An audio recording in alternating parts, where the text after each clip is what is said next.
नमस्कार बंधुगण मु पंडित सुदेवव्रत मिश्र आज आपको पुणी स्वागत जनाऊँगी प्लानेटरी गाइडेंस चैनल तरफ।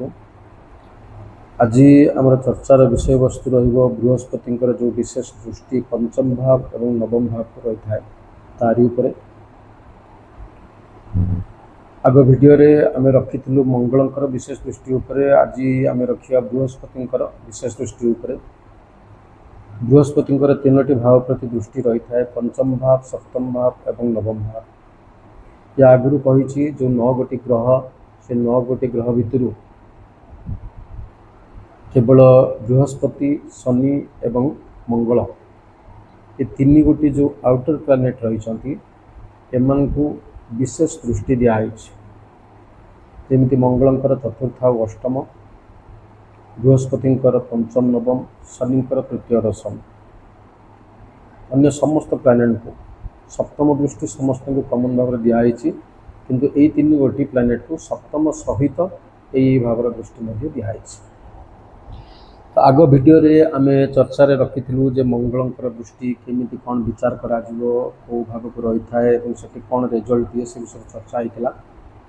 आज आम बृहस्पति ग्रहंकर पंचम और नवम भाव में कहीं दृष्टि दिखाई से कौन रिजल्ट मिल से विषय चर्चा रखा। ये विषय चर्चा पूर्व आग बृहस्पति विषय आम जाणी रखा दरकार। बृहस्पति 9 गोटी ग्रह भितर आम जदि एमती लक्ष्य रखा शास्त्र अनुजाई तो बृहस्पति होती अत्यंत शुभकारक, नित्य शुभकारक बोली जहाँ को कह जाए। पाखे जीवनी शक्ति अच्छी, प्राण शक्ति रही, आम जीवकारक बोली कही था। तेणु यांकर जदि कौन सी जगह को दृष्टि रोचे ताहले से जगार यांकर दृष्टि को अत्यंत अमृतमय बोली कह जाए। से भाव बा से गृहर जहाँ किसी कारक से कारक को निश्चित भाव में सुरक्षा दे था। सी बृहस्पति विषय में आलोचना करिया बेले गोटे सूत्र आसे जो बृहस्पति जो रहती से जगार खराब करती एवं जो दृष्टि दियंती से शुभ करती, शुभ फल दे था कह जाए। ये गोटे अलग विषय, ये विषय आम पर चर्चा रखा। आज जो विषय अच्छी जो पंचम और नवम भाव प्रति से विषय आम चर्चा रखा। देखो बृहस्पति होती जीवकारक। जेहेतु मु भृगुनंदी नाड़ी शास्त्र जड़े छात्र स्टूडेंट, तेणु मु नाड़ी शास्त्र हिसाब से आपको से विषय बुझा चेष्टा करी। बृहस्पति होती जीवकारक। जीव एवं आत्मा ये दुई जन भिन्न भिन्न नुहति गोटे, किंतु जितेबले आत्मा कहिया गले आत्मा संपूर्ण भाव में निर्मल शुद्ध तत्व। जितेबले आत्मा सहित पूर्वजन्मर संस्कार कर्मफल ये सब जड़ित हो आम जीव बोली कहूँ। तो जीव जो राशि रे जातक जो राशि रे जो भाव में थाए से राशि रे तार प्रथम गति। पंचम भाव जीवर पूर्व पुण्य, पूर्वजन्मर जो पुण्य फल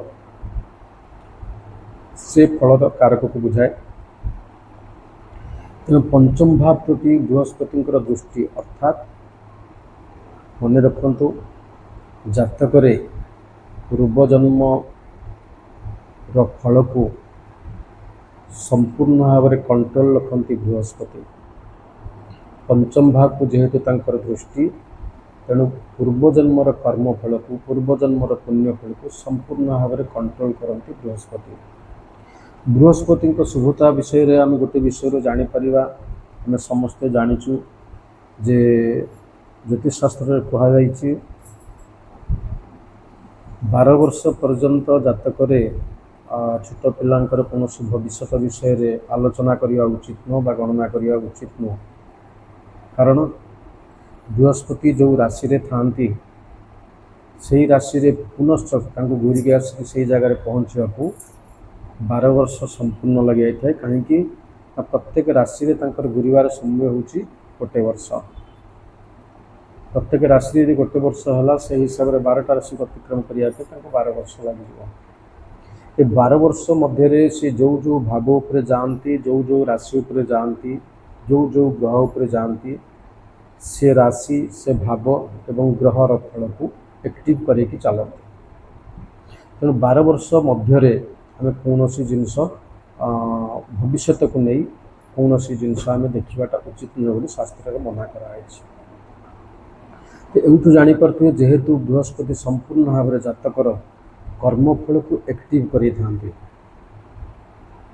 जो जो राशि जो जो भाव एवं जो जो ग्रह उपर से जाती से भाव से राशि ग्रहर कारकत्व को जेहेतु एक्टिव करें, तेणु संपूर्ण कर्मफलर जो नियम से नियम को संपूर्ण भाव में निज हाथ में रखिंट किए बृहस्पति। बृहस्पति पंचम दृष्टि अर्थात बृहस्पति संपूर्ण भाव में प्रत्यक्ष संपर्क आमर पूर्वजन्मर पुण्यपति। आपण मैंने लक्ष्य रखि पंचम भाव जो कारक से कारक को बृहस्पति संपूर्ण भाव में फल प्रदान कर से भाव शुभ अशुभ फल से अलग कथा सेटा आम बृहस्पति स्थिति देखिए करवा कथा। बृहस्पति स्थिति जदि भल भाव में अच्छी ताले से पूर्वजन्मर आमको पुण्य फल निश्चित भाव में प्राप्त हो। बृहस्पति स्थिति जदि अशुभ अच्छी ताले से जगह पूर्वजन्मर पुण्य फल आमको बहुत कष्ट प्राप्त हो।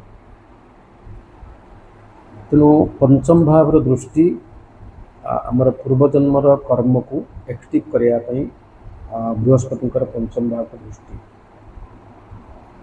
अनेक समय आम मैंने लक्ष्य रखि बहुत किसी जिनस आम कि परिश्रम करूँ किंतु से पंचम भाव रिलेटेड जहाँ किसी जिनस आम बहुत सुंदर भाव में पाई। ये हूँ पूर्वजन्मर पुण्यफल एवं बृहस्पति दृष्टिर प्रभाव। सप्तम भाव को जदि आम लक्ष्य रखा,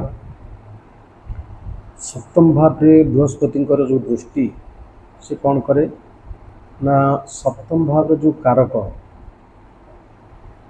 से कारक को पाइबा को इच्छा करे।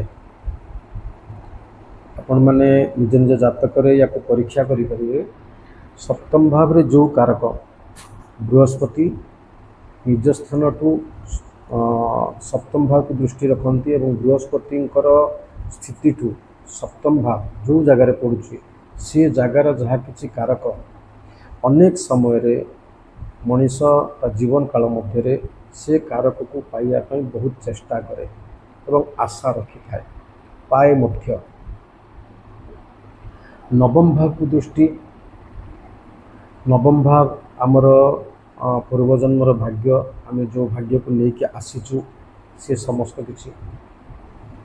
तो नवम भाव दृष्टि जदि आम जब हिसाब करवा बृहस्पति पंचम सप्तम और नवम तीन गोटी भाव मध्य जदि आम लक्ष्य रखू ताहले नवम भाव को आम अधिक शुभ बोली कहवा अधिक अमृतमय बोली कहीपर।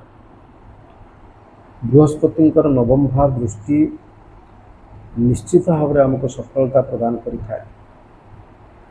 किंतु एथिरे गोटे छोट शर्त रही। साधारणतः बृहस्पति नवम भाव प्रति दृष्टिर फल मनीष को प्रायतः 45 वर्ष पर प्राप्त होता है। 45 वर्ष पूर्व साधारणतः प्राप्त हो न था। तथापि बृहस्पति नवम भाव रिलेटेड जहाँ किसी घटना हो दुर्घटना हो, यदि दुर्घटना होती से बृहस्पति आमको निश्चित भाव में सुरक्षित रखि था। बृहस्पति को तो नवम भाव मन रखु सब लग्न टू नवम भाव नुह, बृहस्पति को नवम भाव जो कारक जहाँ किसी फल से बाबद जहाँ किसी शुभ फल साधारणतः आम 45 वर्ष पर ही प्राप्त कर। मन करंतु जेमिति बृहस्पति जनकर षष्ठ भाव रहिले तो षष्ठ भाव रहिले तांकर नवम दृष्टि रहा द्वितीय भाव। तो ये जगह साधारणतः लक्ष्य रखा आपण मैंने समस्ते निश्चित भाव लक्ष्य रखे जो मानकर षष्ठ बृहस्पति अच्छी 45 वर्ष पर से भाग्य किसी परिमाण रे निश्चित भल उन्नति हो। सेमती लग्न रे बृहस्पति अच्छी, लग्न जदि बृहस्पति रही तार नवम भाव कौट रहा ना नवम भाव आम पिता विषय चिंता कर भाग्य विषय चिंता कर 45 वर्ष पर ए जातकर भाग्य किसी बड़ परिवर्तन आसब किंबा जातकर पितांकर मध्य किसी उन्नति हम 45 वर्ष पर नवम भाव बहुत अमृतमय नवम भाव प्रति बृहस्पति दृष्टि अत्यंत शुभकार किंतु तार फल साधारणतः आम अनुभव करूँ 45 वर्ष पर यह भाव में आज आम विचार रखिलु बृहस्पति 3 गोटी दृष्टि उपरे आशा करुच्ची आपण मान वीडियो निश्चित भाव में भल लगे आपण मैंने निज निज जातक प्रयोग कर देखिपारे बृहस्पति पंचम दृष्टि सप्तम दृष्टि आ नवम दृष्टि आपण जातक उपर केमती प्रभाव पकाउछ। वीडियोटी भल लगे ताहले लाइक शेयर और सब्सक्राइब करेंगे। नमस्कार।